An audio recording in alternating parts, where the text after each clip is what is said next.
आज हम बात करने वाले हैं एक बड़े ही कमाल के आइडिया के बारे में। एक ऐसा विचार जो जॉन गॉर्डन की किताब द वन ट्रूथ से आता है और सच कहूं ये जिंदगी को देखने का हमारा पूरा नजरिया बदलने की ताकत रखता है। तो चलिए इस सफर में आगे बढ़ते हैं। तो आज का हमारा सफर कैसा रहेगा? देखिए, हम शुरू करेंगे एक ऐसी प्रॉब्लम से जो हम सबकी है, ये इमोशनल रोलर कोस्टर, है ना?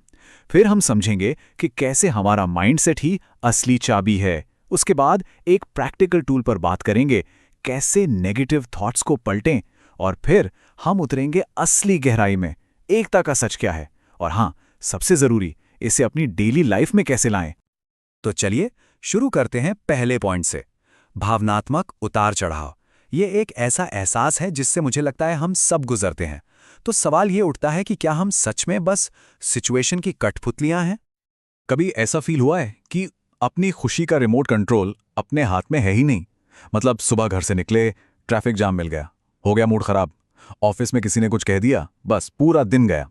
ऐसा लगता है मानो हमारी भावनाओं की डोर बस बाहर की चीजों के हाथ में है। और ये कहानी सच कहूं तो हम सब की है कि नहीं? एक दिन तो ऐसा लगता है कि भाई सब कुछ अपने कंट्रोल में है, दुनिया जीत लेंगे। और फिर अगले ही दिन पता नहीं क्यों, बिना किसी वजह के एक अजीब सी बेचैनी, एक निराशा सी छा जाती है और समझ ही नहीं आता कि ये हो क्या रहा है। लेकिन असली गेम चेंजर यहीं पर है। जॉन गॉर्डन अपनी किताब में यही तो समझाते हैं। वो कहते हैं कि देखो, हमारे साथ क्या हो रहा है वो उतना जरूरी है ही नहीं। असली बात तो ये है कि हमारे अंदर क्या चल रहा है। असली कंट्रोल वो बाहर नहीं, वो हमारे अंदर है। अच्छा, इस बात को समझने के लिए ना ये ट्रैफिक जाम वाला एग्जाम्पल एकदम परफेक्ट है।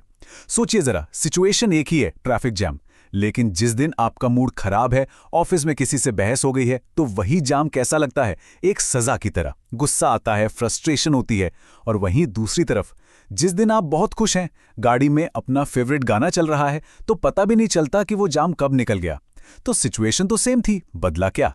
सिर्फ और सिर्फ हमारा स्टेट ऑफ माइंड। और इसी चीज को किताब में 2 स्टेट्स या अवस्थाओं में बांटा गया है। एक है हाई स्टेट, मतलब उच्च अवस्था।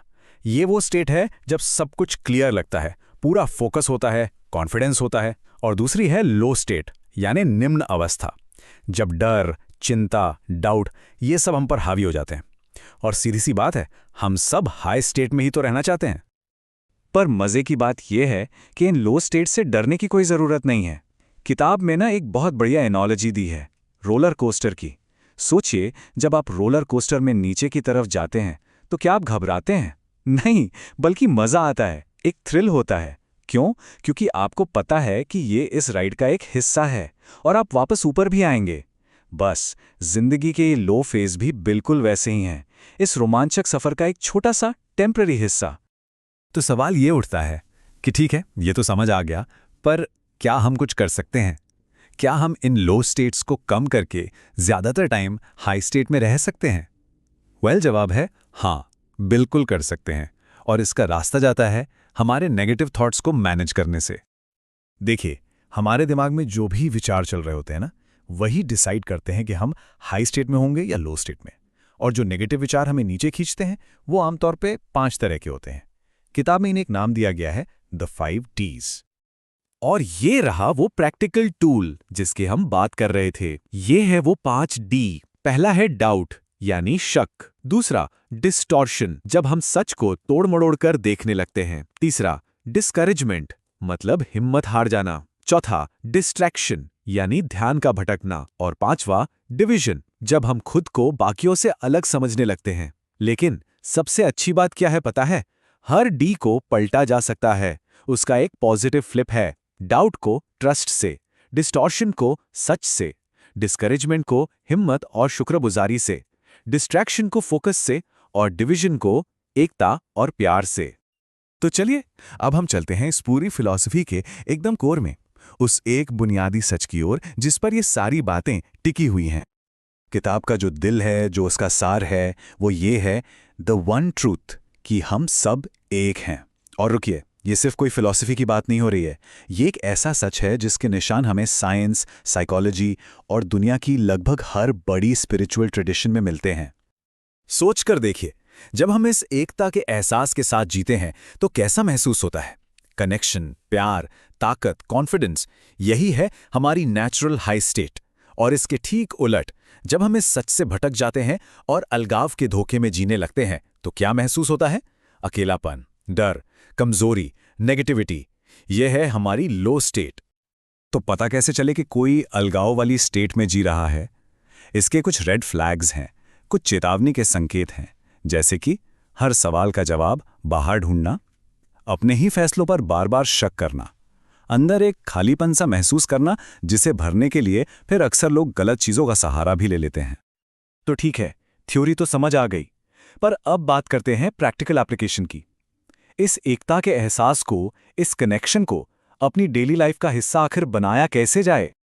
इसकी शुरुआत होती है एक बहुत गहरे एहसास को अपनाने से कि हम सिर्फ ये शरीर नहीं हैं, हम असल में स्पिरिचुअल बीइंग्स हैं जो एक फिजिकल एक्सपीरियंस ले रहे हैं। हमारा जो असली स्वभाव है, हमारा जो कोर है, वो स्पिरिचुअल है। और किताब में इस बात को बहुत खूबसूरती से समझाया गया है। देखिए, यहाँ गॉड या ईश्वर शब्द का मतलब किसी एक धर्म से नहीं है। इसका मतलब है उस सोर्स, उस क्रिएटर के साथ एक पर्सनल रिलेशनशिप से। ये एक रिश्ता है, कोई धर्म नहीं, और ये सबके लिए है। और इस कनेक्शन की इंपॉर्टेंस को समझने के लिए ना, ये मछली और पानी वाली मिसाल एकदम परफेक्ट है। सोचिए, क्या कोई मछली पानी से बाहर निकल के जी सकती है? नहीं ना। बिल्कुल वैसे ही हम अपने स्पिरिचुअल सोर्स से कटकर कभी भी सच में खुश या पूरे नहीं हो सकते। वो कनेक्शन हमारे लिए पानी जैसा है, ऑक्सीजन जैसा है। तो इस कनेक्शन को मजबूत कैसे बनाए रखें? रोज की कुछ बहुत सिंपल आदतें हैं। प्रार्थना हो सकती है, मेडिटेशन हो सकता है, कुछ पल बस शांति से बैठना, कोई ऐसी किताब पढ़ना जो सुकून दे, या बस दिन में एक बार दिल से उन चीज़ों के लिए थैंक यू बोलना जो हमारे पास हैं। ये छोटे छोटे स्टेप्स हमें अपने सोर्स से जुड़े रखते हैं। और अंत में इस रास्ते पर चलने का रिवॉर्ड क्या है, इनाम क्या है? जब हम एकता की इस अवस्था से जीना सीख जाते हैं ना, तो हम किसी और दुनिया में जन्नत ढूंढना बंद कर देते हैं। हम यहीं, इसी धरती पर उस स्वर्ग के एक हिस्से का अनुभव करना शुरू कर देते हैं। तो ये पूरा डिस्कशन हमें एक बहुत ही पावरफुल सवाल पर लाकर छोड़ता है। ये सिर्फ इन्फॉर्मेशन नहीं है, ये एक इन्विटेशन है। आज एकता से जीने का चुनाव कैसे करेंगे? कौन सा वो एक छोटा सा कदम होगा जो हमें उस एकता के एहसास के और करीब ले जाएगा?